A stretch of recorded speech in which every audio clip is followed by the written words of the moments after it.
Welcome back to WeCan. Please subscribe, you help us so much and you don't ever miss an episode. Welcome to Becky Hunt, our role model of today. Becky, thank you for leading by example so beautifully.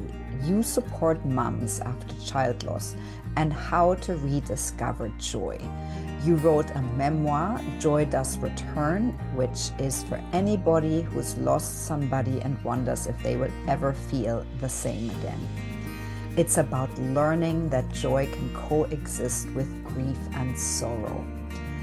You host Loud About Loss, your podcast. You're also a speaker and an advocate for real, honest grief talk. You lead with your own story. You lost a little baby girl called Gracie, your first girl. You have two more earthly daughters, Maisie and Amelia. So Becky, talk to us a little bit about that journey and the pivotal points that you feel led you to where you are today. Well, my daughter Gracie was born in 2012, and she was born with a congenital heart defect. And she was only with us for 82 days.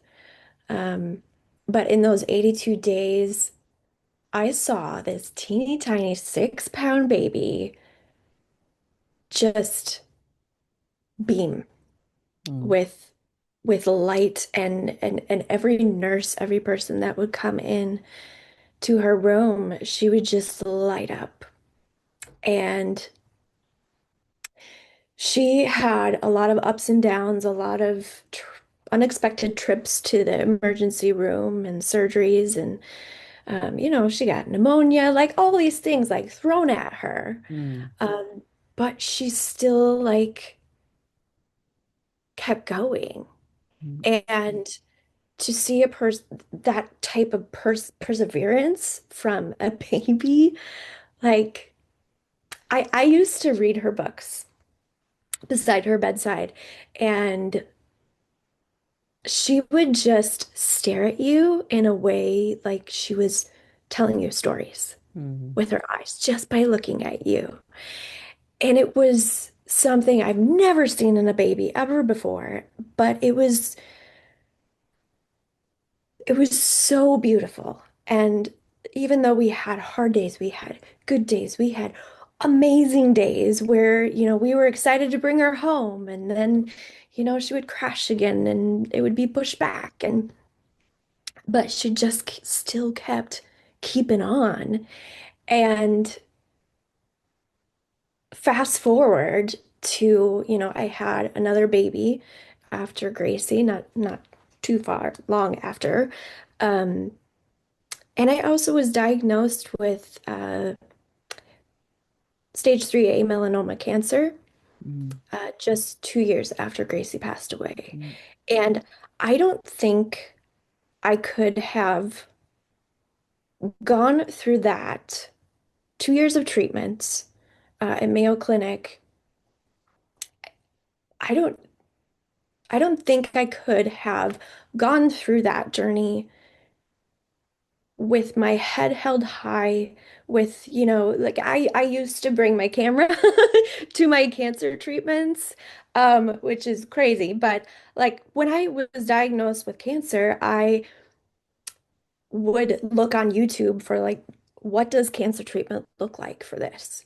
Like, what does the room look like? What does the chair look like? Mm. Like, I wanted to see it. I wanted to know what I had, coming up to expect. Um,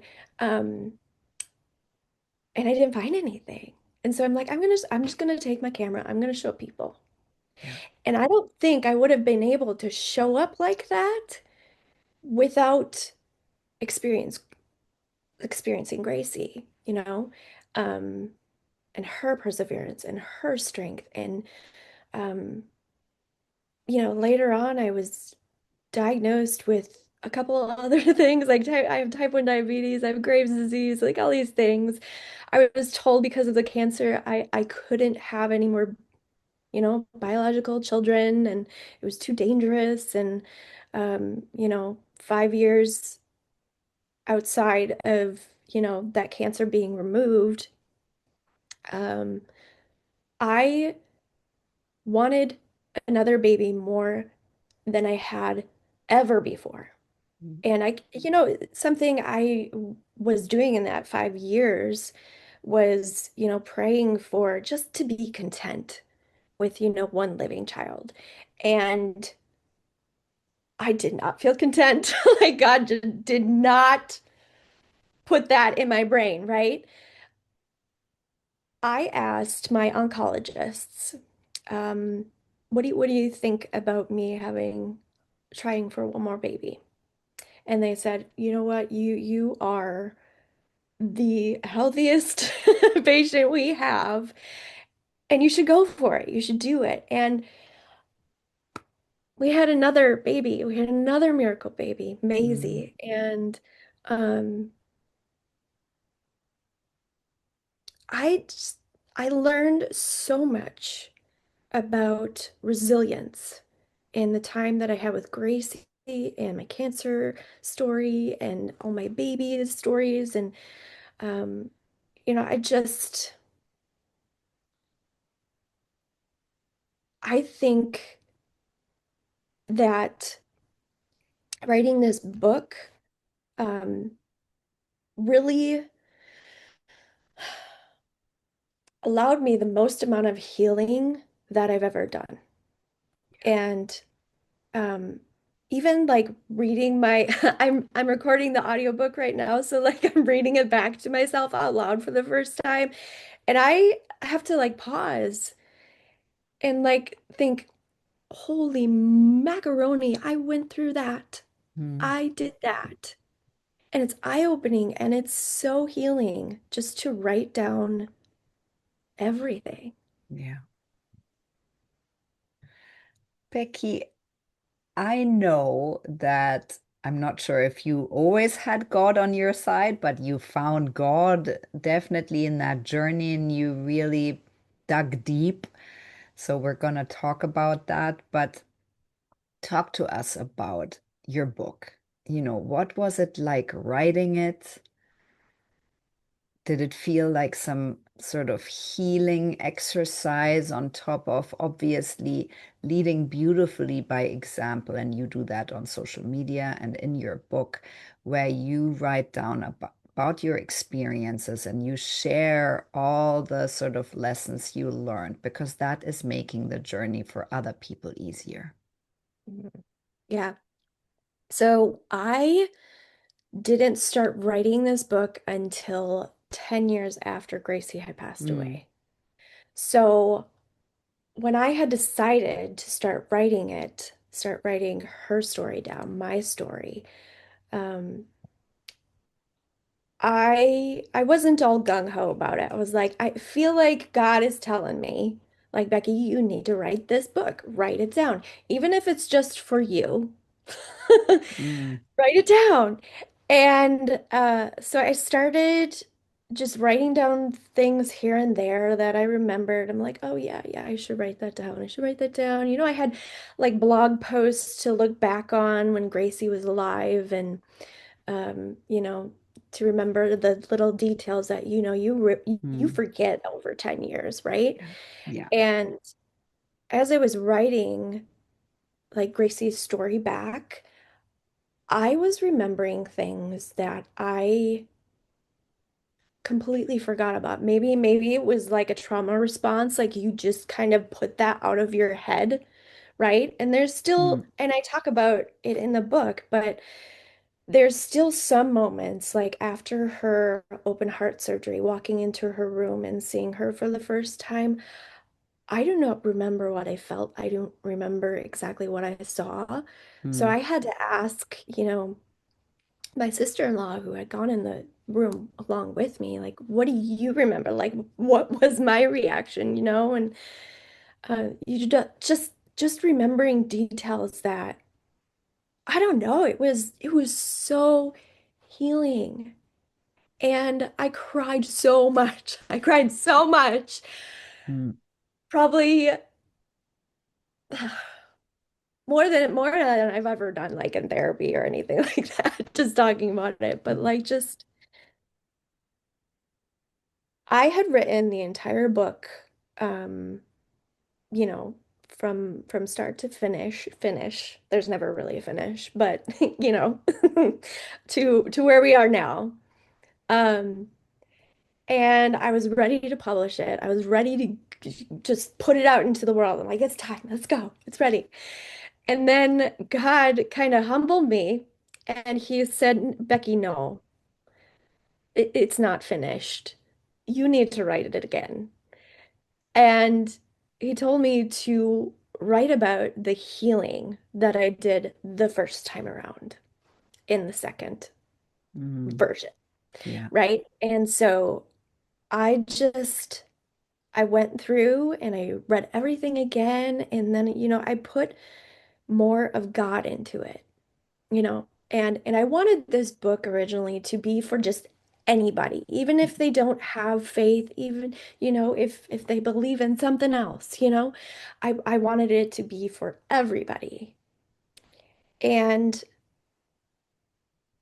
God asked me to put more of him in it Mm, and my experience with him and how I went from growing up in the Lutheran church and doing all the things, all the rules, memorizing all of the prayers and getting confirmed and first baptism as a baby and such. And I hated going to church growing up. It was not fun. It was it, and I didn't realize, and I talk about this in the book too, I didn't realize that you could actually have a relationship with God mm, and talk to him and hear from him in different ways. Like I didn't know. I didn't know. And so I talk about a lot of that in the book too, and my journey with him and all of the obstacles have been, thrown at me. So Becky, so talk to us about that a little bit. This journey of discovering that you do have, that you can have, and that you want to have an intimate relationship with God. What does that look like for you? yeah, well, like I said, growing up in the Lutheran church, we're just, you kind of go through the motions, you do all the things that you're supposed to do. And, you know, I was invited to a church. My brother started going to a church when he went to college, and he invited my family and I to go and experience it. And I walked into this church and I was like, this doesn't feel like church. This feels like a concert or something, right? And the people that got up on the stage and started singing music, it was loud, and there were drums and like not your like organ, music that you get at the Lutheran church. And I was like, well, this is cool, but this isn't church. What is this? And the pastor came out and he spoke the message in jeans. And I was like, what is happening? And I couldn't look past all of those modernized things, right? Mm, That you're not used to seeing in a, traditional church. And so I went, I didn't go back for quite a while to that church my brother was going to. But on Christmas Eve, I wanted to go to my Lutheran church because there was a nice, candlelight, Christmas Eve service, and I always loved singing the carols and such. And so my mom and I went to Lutheran church on Christmas Eve, and that was the last Lutheran service I ever went to because I went and after experiencing, you know, the other church, I didn't feel filled up. I mm, didn't feel any presence of God like this other church was talking about, right? I didn't, it was just boring, to be honest with you. Right? And so I didn't go back. And I went to that newer church again. And I still go, you know. Yeah. That was back in what, 2007. So if you do the math, what is that, like 20, almost 20 years? Um, Yeah. and so this new church that I had been attending, they were talking about how to hear from God. Mm. You can, see visions in your brain. You can, you know, hear it through a song. You can feel it, right? The presence of God. And I didn't know all this.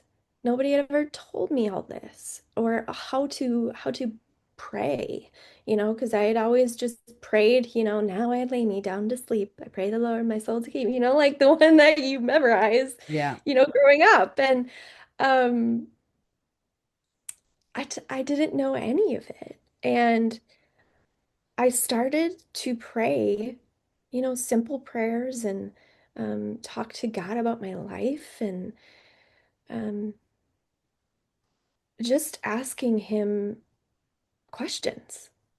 And when Gracie passed away, I got angry with him, right? No I got kidding. real angry. I Mm. said, why couldn't she survive? Why couldn't I have that miracle that so many people talk about? Like, why didn't you give that to me? Yeah. I was so mad. And I I felt bad, coming to him with like all this anger and rage and just tears and everything. And because, growing up in the Lutheran church, you don't do that. You don't do that, right? And so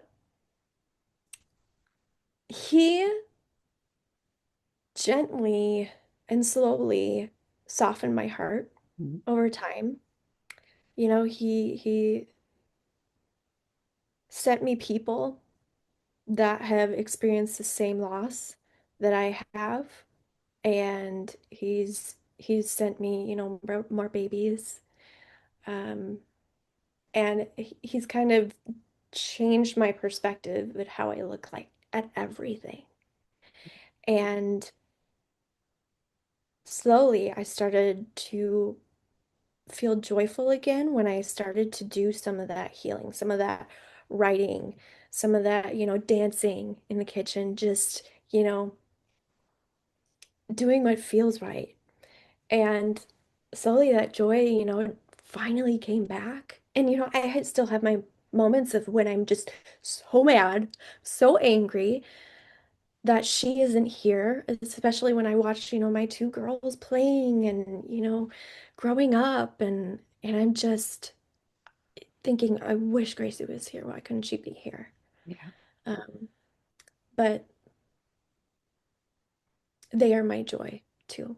So, Becky, so your book, Joy Does Return, gives um, grievers a real insight on how to get through those really challenging times and also how God has been such an unbelievable support for you, which is an avenue to deal with grief. And I think a really important one.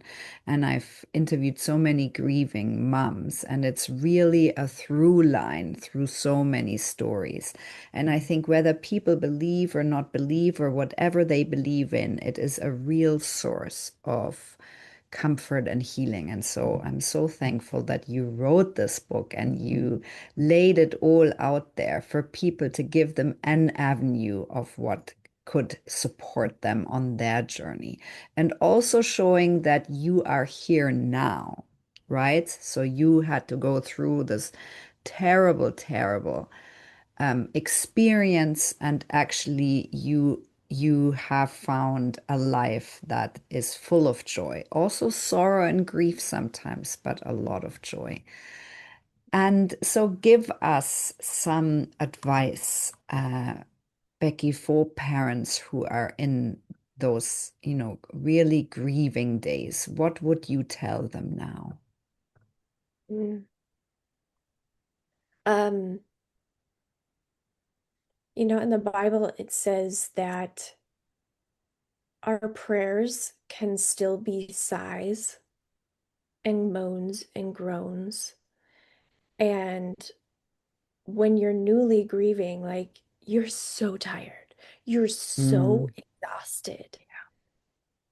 And a lot of times, like praying is the last thing on your mind, right? And, believing that God's plan for you is still good. And like you question, is God good? You know, come to Him with those questions.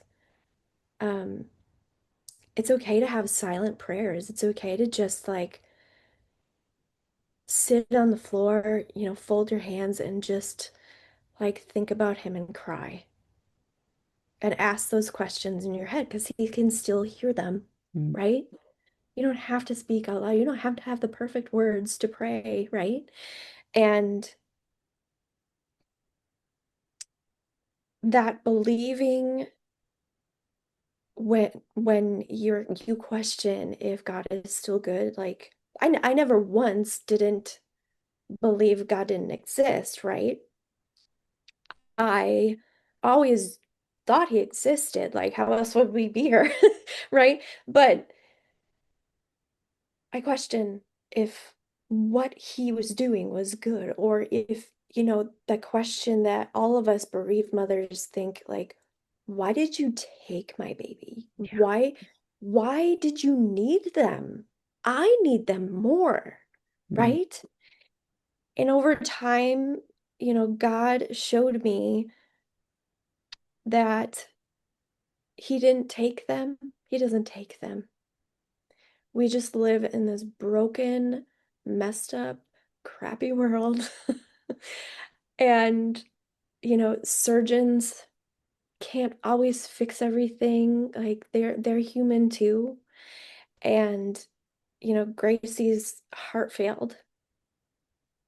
Um, because her body was tired. Her heart had worked so hard for so mm, long that it just couldn't go anymore. And that's human. That's being human, right? And so over time, I forgave him, but didn't forgive him because it wasn't his fault, but like thought and knew, God didn't take them. He just embraced them. He just accepted them mm, into His arms, into heaven, um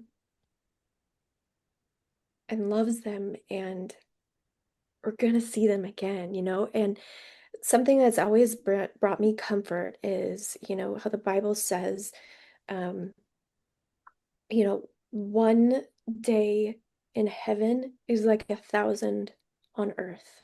mm, So like when, Gracie died at 82 days old, and I picture her still being 82, 83 days old when I get to heaven because she's not missing me. We got the short end of the stick, right? yes. But she doesn't miss me. And I picture her being the same as I left her, only she has a whole heart again, Mm, right? And the Lord says this world is going to give us trouble. It's going to be hard. It's going to stink, right? And we've all experienced that, right? But the promise of heaven and seeing our loved ones again and being whole and new and happy, no more sadness, like I look forward to that day. And I've had days where, especially in the beginning where I was like, I don't want to be here anymore. I, contemplated taking my life, and it's hard to admit that, but when, I talk about it in the book too, because I think it's important because a lot of us do deal with that definitely. thought, you know? Um, but God has this calling for all of us, right? Um, and it's He hasn't taken us yet, and that's His call, right? It's His plan, His call when our time. comes to an end, in quotes, right? Um, and so he is our creator, and he um when he takes us, it'll be our time. And like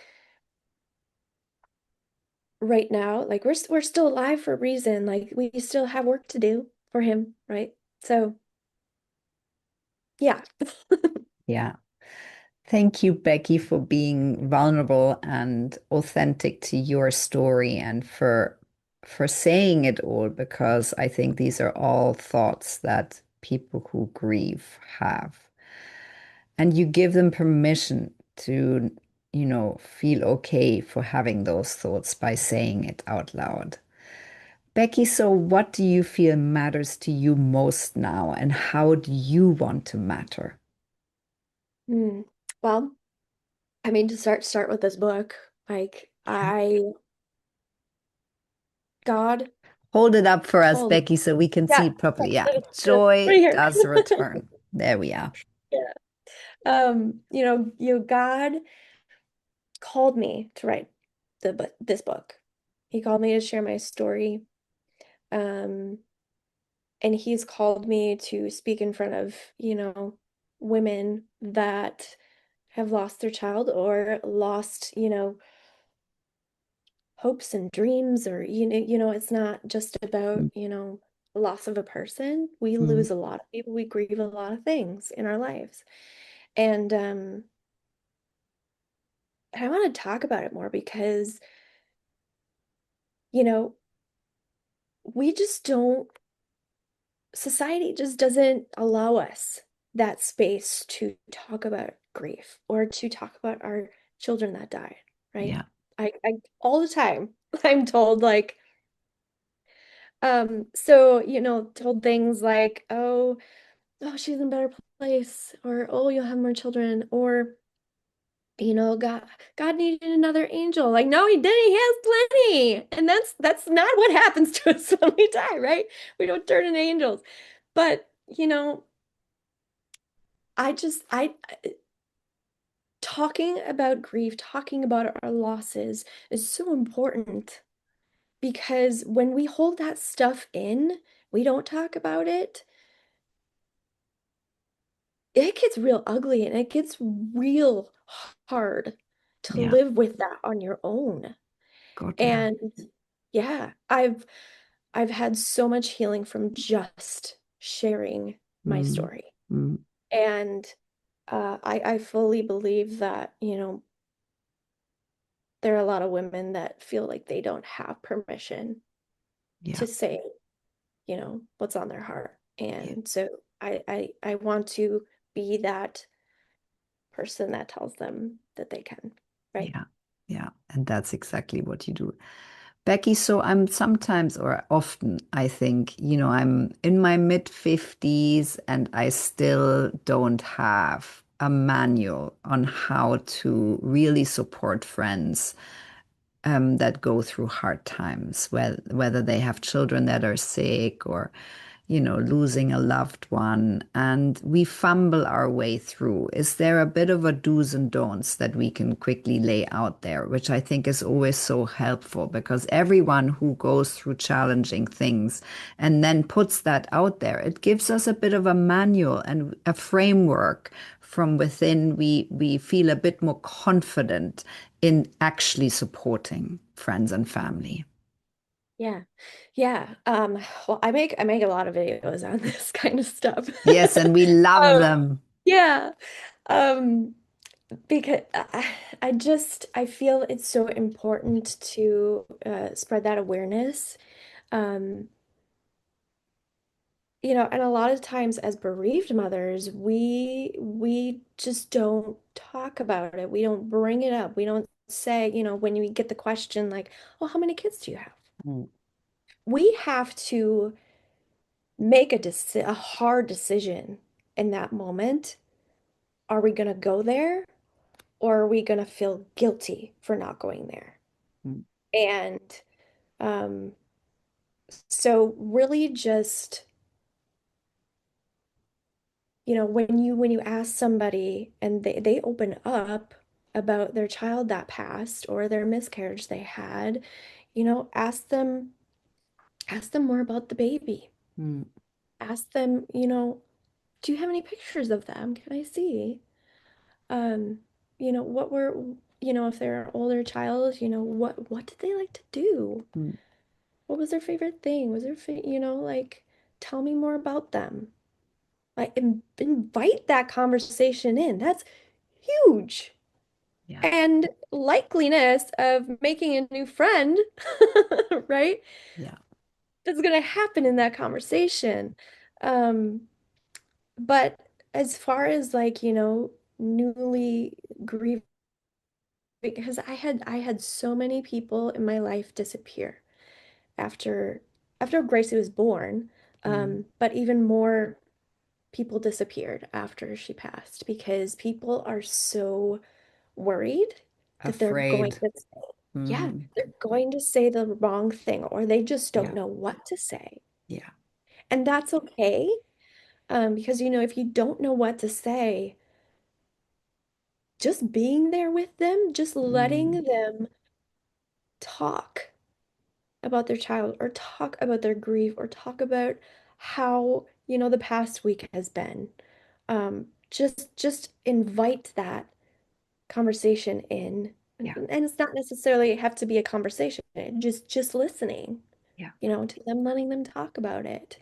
Um, or, I've seen some videos out there of like, this is how you support someone that just had a loss. And, it's bringing a meal uninvited. It's bringing a meal to their front door step and just leaving it there and texting them, say, hey, I left you a meal on the front doorstep. It's things like, a lot of losses, the child loss is, pretty fairly quick after having that baby. And Mm, so like we're still like big time postpartum and can do this and can't do that and this is hard and but like the garden still needs to be weeded, the grass still needs to get mowed. Like I wish that somebody would have come over and just, in the summertime and just say, you know what, can I just weed your garden for you or can yeah. I just mow your lawn? Like that's huge too. Just Something done the we would, things. yeah, Mm, just do the things. Don't ask. Like yeah, say, hey, can I come over and do this? Just do them. yeah. Just bring the flowers, bring the, Mm, the treats, bring the meal, you know, just do it. That is huge. And likeliness, like you're gonna get a text message back from that person like, thank you. thank you. Yeah, Thank you. yeah. Yeah. I must say that you echo exactly what all the other incredible mums that I have on WeCan have said as well. Talk about the person who's no longer with us. Number one, and don't ask, just show up and just do the things. You know your friends and just show up. And thank you, Becky, for that. And how do you feel what kind of a leader do you feel you are, Becky? You're leading with your story and the insights and the lessons around that and in a very authentic way. What kind of a leader do you want to be and do you show up as? Well, more than anything, I want to be an example for other moms that are going through loss. To, again, have that permission to talk about their baby, to talk about their grief in, any conversation. And just so many times I just wish somebody would have said, you have permission. You have permission to do this. You have Like the okay to go do it. Like, do you just need that permission from one person? And maybe I am that one person for one other person, Yeah. you know. Yeah, Um, yeah. definitely. So, what are your plans and goals around the release of the book? Yeah. Okay. So I am talking at a conference here in Minnesota in a couple of weeks, and I am going to be talking to women about, how to find that joy after grief, and um, I want to do more speaking opportunities like that in the future, and but I just really want this book like in other people's hands. I want women to read it and just feel empowered and, to grow their relationship with God and just feel like their story is important. And um, yeah, that's Yeah. that's my that's my hope is that it just reaches a lot of women. Yeah. Becky, and how can we support you? We obviously want people to order the book. We want people to listen to your podcast. Anyone who feels called to, how else can we support you? Yeah, well, and like you said, purchasing the book, reading the book, reviewing the book, that's super amazing and helpful, and it lets more people see it. Yeah, my podcast, Loud About Loss. I also have a YouTube channel, is also Loud About Loss.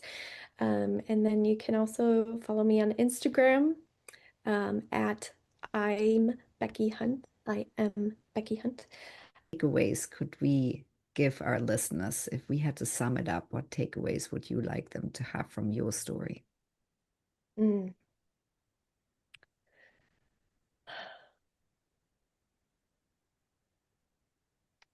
For a long time after Gracie passed, I had a very, very long period where I didn't pray, where I didn't go to God. Um, and I felt very isolated, very lonely, very discouraged, frustrated, depressed. And when I started to pray again, like I started to feel more myself. Um, I started to have happy moments and just, going to work and doing the regular thing and taking care of everybody. Like I started not to dread it, right? Um, so prayer is powerful, Yeah. and God can show up for you in miraculous ways. And on days where it's the hardest, and he'll show you something you need to see, you know. So just keep praying, um, keep keep allowing yourself to grieve, to be sad, to not hold it all in, to talk to somebody else, to say things out loud that you would normally be embarrassed of or, ashamed of or whatever.